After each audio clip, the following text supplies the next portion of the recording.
মহেশখালীতে এলএনজির এই কারিগরি ত্রুটির কারণে আমরা এখন কোনোভাবে গ্যাস পাচ্ছি না।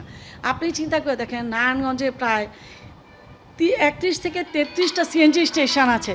31 থেকে 33টা সিএনজি স্টেশনের মধ্যে যদি যদি এই পরিমাণ লাইন লেগে থাকে, এই গ্রাহকরা চালকরা এসে আমাদেরকে বিভিন্নভাবে রিকোয়েস্ট করতেছে, আমরা গভর্নমেন্টকে রিকোয়েস্ট করতেছি, কিন্তু পরিস্থিতি আদৌ 2-1 দিনের মধ্যে এই সংকট কাটবে কি না তাও জানি না।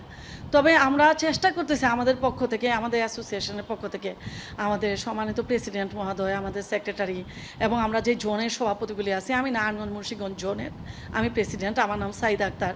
তো আমরা যথেষ্ট পরিমাণ চেষ্টা করতেছি এই সংকট উত্তরণের জন্য। তো দেখা যাক, আমরা গভর্নমেন্টের দিকে তাকিয়ে আছি, যেহেতু বিগত গভর্নমেন্ট আমাদের কোনো সমস্যাই সমাধান করে দেন নাই, যেহেতু এই প্রজেক্টটাই ছিল আমাদের বেগম মরহুম খালেদা জিয়ার প্রজেক্ট।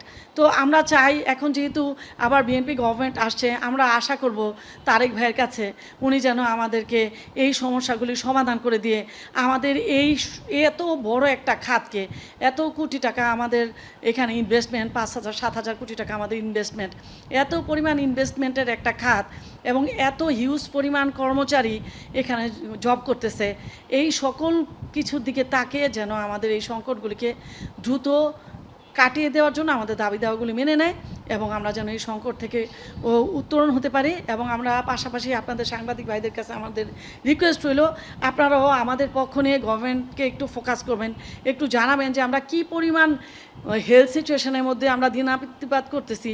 যেমন আমি আমার স্টেশনে বিগত কয়েকদিন যাবত আমি ভয় যাচ্ছি না, কারণ স্টেশনের মধ্যে কখন কে কোন ধরনের প্রবলেম করে, গ্যাস পাচ্ছে না, ঘন্টা পর ঘন্টা ধরে দাঁড়িয়ে আছে, আমরা প্রেশার উঠাতে পারছি না, গ্যাস নাই, অনেক চেষ্টা করেও আমাদের সমস্যাগুলি সমাধান হচ্ছে না।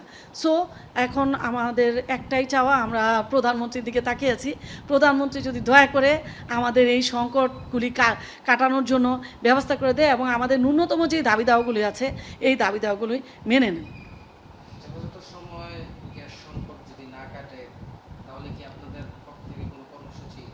হ্যাঁ, আমাদের তো আমি আপনাকে বললাম যে আমাদের 30শে জুলাই আমরা একটা প্রতীকী ধর্মঘট করছি। 30শে জুলাইয়ের মধ্যে যদি আমাদের কোনো দাবি দাওয়া মানা না হয় এবং আমাদের এই সংকট যদি কেটে না ওঠে, তাহলে আমরা লাগাতার আমরা সিএনজি স্টেশন বন্ধ করে দেবো। আমরা ধর্মঘট করছি না, আসলে আমরা ধর্মঘট করছি না, আমরা লোকসান টানতে পারছি না, আমরা সিএনজি স্টেশনগুলি বন্ধ করে দিচ্ছি, যেহেতু আমরা লোকসান টানতে পারছি না। এখানে আপনি চিন্তা করে দেখেন, প্রতিটা স্টেশনে 25 জন করে কর্মচারী আছে।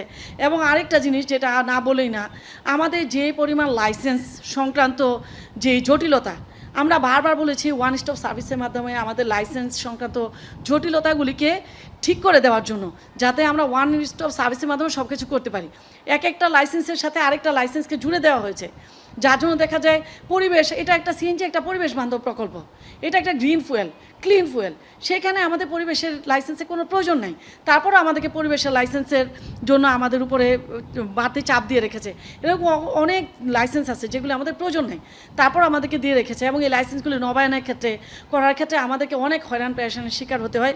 এগুলি থেকে আমাদের উত্তরণের জন্য পাশাপাশি আরেকটা জিনিস যে আমাদেরকে 0.67 ডেনসিটি ফ্যাক্টরের একটা প্রেশার আমাদের উপরে দিয়ে রেখেছে, যদিও এটার এখন পর্যন্ত টোটালি কার্যকর সিচুয়েশনে আসে নাই, বাট 0.62 থেকে ধরে 0.64-এ আমরা স্টেশন চালাতে পারছি না এই ডেনসিটি ফ্যাক্টরে, যেখানে আমাদের পিএসআই আসতেছে, গ্যাসের পিএসআই পাচ্ছি আমরা 1, 2, 3, 4, কেউ 5, এর মধ্যে আমরা গ্যাসের পিএসআই পাচ্ছি, অথচ ন্যূনতম পিএসআই আমাদের নির্ধারণ, আমাদের পিএসআই হওয়া দরকার ছিল 15 পিএসআই, সেখানে আমরা 1, 2, 3, 4, 5 এর মধ্যে পাচ্ছি, কখনো পাচ্ছি না।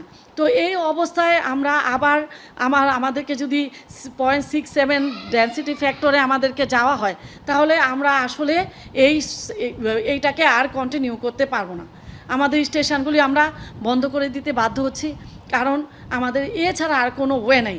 এখন সরকার যদি মনে করেন, গভর্নমেন্ট যদি মনে করেন, বিশেষ করে আমি প্রধানমন্ত্রীর কাছে হার্ড অ্যান্ড সোল রিকোয়েস্ট করছি, যদি গভর্নমেন্ট মনে করেন যে ওনারা আমাদেরকে এই সংকটগুলি দূরীভূত করে দিবে, আমাদের ন্যূনতম দাবি দাওয়াগুলি মেনে নিয়ে আমাদের যেমন ডেন্সিটি ফ্যাক্টরটাকে 0.67 থেকে আরও কমায় নিয়ে আসতে হবে, আমাদের কমিশন মার্জিনটা ইলেকট্রিসিটি এবং গ্যাসের মূল্যবৃদ্ধির সাথে সাথে সমন্বয় করার জন্য, ওয়ান স্টপ সার্ভিসের মাধ্যমে আমার লাইসেন্স নবায়নের জটিলতা কমিয়ে দেওয়ার জন্য, এবং গ্যাসের যে